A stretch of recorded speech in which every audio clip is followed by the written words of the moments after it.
नमस्ते।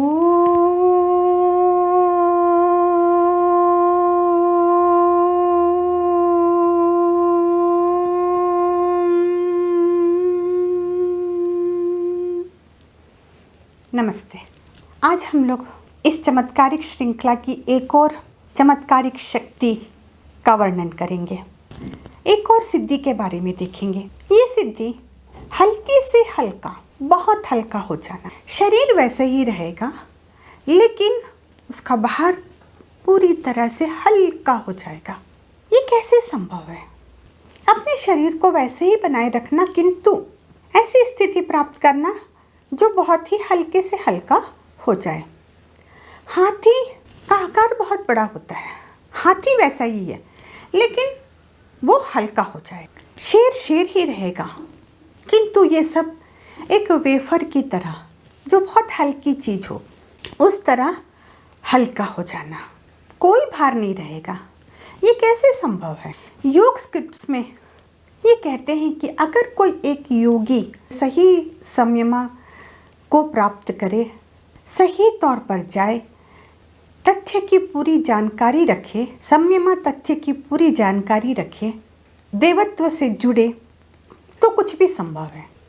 यहाँ तक कि पूरे ब्रह्मांड में कोई भी वस्तु, अब पूरे ब्रह्मांड से तात्पर्य कहीं भी, इस पूरे ब्रह्मांड में कहीं भी कोई भी जगह कोई वस्तु हो तो उसे वो योगी अपने वश में कर सकता है, उसे अपने पास पा सकता है, उसे देख सकता है, उसे पा सकता है, उसे ला सकता है या वो उसे अपने वश में कर सकता है। जैसे अपन एक उदाहरण के तौर पर, जैसे अपन हर बार हनुमान जी को देखे हैं, बिल्कुल वैसे ही हनुमान जी का ही अगर आप यहाँ भी उदाहरण लेते हैं तो अपन ये कह सकते हैं कि जब हनुमान संजीवनी लेने के लिए गए, उतने बड़े पर्वत में संजीवनी जब वो नहीं ढूंढ पाए तो वो अपनी शक्ति से उस पूरे पर्वत को ही एक हाथ में उठाकर लेकर आए। ये कैसे संभव है? पर्वत कितना भारी होता है, हम लोगों के लिए बहुत भारी है, लेकिन वे हनुमान जी उसे इतना हल्का कर लिए और उसे उठाकर ले आए। कोई भी वस्तु को सामने लाने की क्षमता, पकड़ने की, पीछा करने की शक्ति योगी में प्राप्त रहती है, जो देवत्व स्वरूप होते हैं, क्योंकि वो करीब करीब निर्वाणा होंगे। जो हम लोग हमेशा उल्लेख करते हैं, निर्बीज समाधि, निर्विकल्प समाधि, क्योंकि स्वयं योगी ही ईश्वर है, ईश्वर स्वयं योगी है, देवी स्वयं साधक योगी के अंदर रहती हैं, उनमें समाई रहती है। ये कब होगा? कब हम ये शक्ति पाएंगे?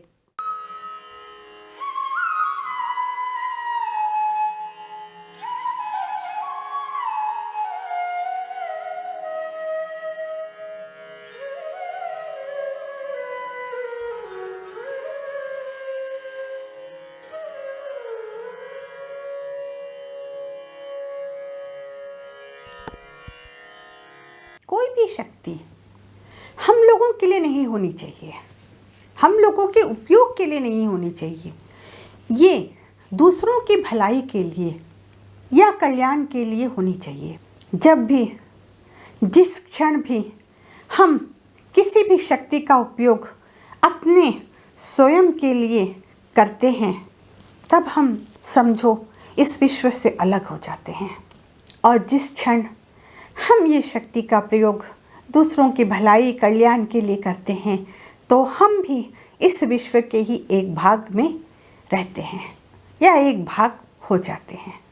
और इसी शक्ति के द्वारा ही भोगनाथ जा पाए, महाद्वीप, महादेश, ना जाने कहाँ कहाँ वे घूमे। इसी शक्ति के द्वारा ये शक्ति लहिमा शक्ति है। वे एक क्षण भारत में रहते तो दूसरे क्षण वो अमेरिका में रहते या एक क्षण चीन में रहते। ऐसे ही होता है, हल्के से हल्का कर लेना अपने शरीर को इस शक्ति के द्वारा, जो लहिमा शक्ति कहलाता है। जैसे अपन देखते हैं कि कोई भी चीज़ का बहुत हल्का होना कैसे संभव है, इसी का वर्णन तत्व वैशाख में दिया गया है। एक कमरे में बैठकर अक्षरमाला ध्यान या अमृत क्रिया का ध्यान या और कोई भी ध्यान करते वक्त किसी और ग्रह में जाकर या किसी और चीज़ को पाकर, किसी और चीज़ को देखकर वापस आ जाना, ये कैसे संभव है?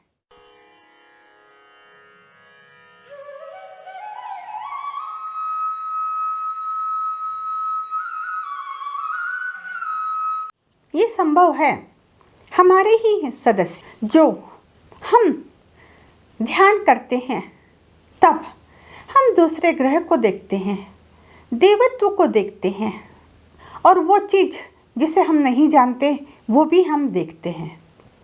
हमारे ही ग्रुप के सदस्य वे लोग ध्यान के पश्चात जब कहते हैं तब वे बताते हैं कि वे लोग किसी और दूसरे ग्रह को उन्होंने देखा, वे इस ग्रह में नहीं थे, दूसरे किसी ग्रह में गए थे।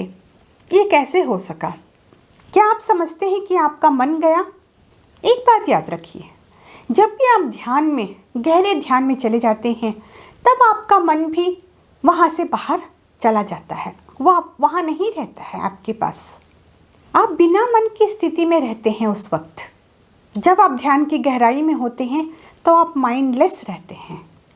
निर्विकल्प समाधि या सविकल्प समाधि या निर्बीज समाधि, ऐसे में आपके मन का क्या काम? मन वहाँ उपस्थित नहीं है उस समय। अगर मन उपस्थित होता है तो आप यहीं रहते हैं, माइंडलेस रहते हैं, मन नहीं रहता आपका आपके पास, और उस समय वो स्थिति आपके लिए, आपकी कोई भी जायदाद हो, कितनी भी जायदाद हो, वो उस समय ज़ीरो के समान है, क्योंकि आप उस समय दूसरे ग्रह की यात्रा कर रहे होते हैं। आप हल्के होकर पहुंच गए। आप में लहिमा शक्ति है। लहिमा शक्ति की सहायता से, देवी की सहायता से दूसरे ग्रह में जाने में, दूसरे स्थान में जा सकते हैं, अंतरिक्ष को देख सकते हैं, अंतरिक्ष से देख सकते हैं और कई जानकारी प्राप्त कर सकते हैं। वो जो हमारी जानकारी में नहीं है या वो जो हम व्यक्त नहीं कर सकते, हम वो सब करने में सक्षम होते हैं। बहुत ही हल्केपन से हमारे सूक्ष्म शरीर के द्वारा हम ये संभव कर सकते हैं। स्थूल शरीर यहीं रहता है। वैसे हमारे ये सूक्ष्म शरीर गया था या नहीं गया था, इसकी जानकारी भी नहीं रहती, या कर्ण शरीर इसका साक्षी है या नहीं, हमें जानकारी नहीं। किंतु जब हम यहाँ वापस आते हैं तब हमें ये जानकारी होती है कि हम कहीं तो गए थे, किसी दूसरे ग्रह में गए थे, कुछ समय के लिए हम वहाँ थे, इतना हमें मालूम चलता है। मन नहीं है जिसे हम पंजी कर सकें या पंजीकृत कर सकें। मन तो प्राणहीन था, पर हमें इतना कुछ याद जरूर होता है, रहता है कि हम कहीं दूसरे जगह पर, दूसरे ग्रह में थे। ये सब कैसे संभव है? हम चेतना अवस्था में थे, क्योंकि चेतना अवस्था में हम उन सब चीज़ के साक्षी होते हैं जो हमारे आसपास होता है। वैसे ही जैसे ईश्वर साक्षी हैं हमारे आसपास की घटनाओं से जो घटती रहती है। ये एक महासमझ है जो हमारे YouTube के सदस्य हैं, WhatsApp के सदस्य हैं, वे लोग भी ज़रूर इस बात को समझे हैं। ऐसी बहुत सी घटनाएं हैं जो हमारे साथ घटती हैं, हम इसके साक्षी होते हैं, लेकिन कई बार हम उसे प्रकट नहीं कर पाते। कैसे हम अनोखा अद्वितीय सिद्धि प्राप्त कर सकते हैं? कल एक और सिद्धि के साथ हम मिलेंगे। तब तक के लिए ओम सद्गुरु बाबा जी नमः। ओम सद्गुरु बाबा जी नमः। ओम सद्गुरु बाबा जी नमः। नमस्ते।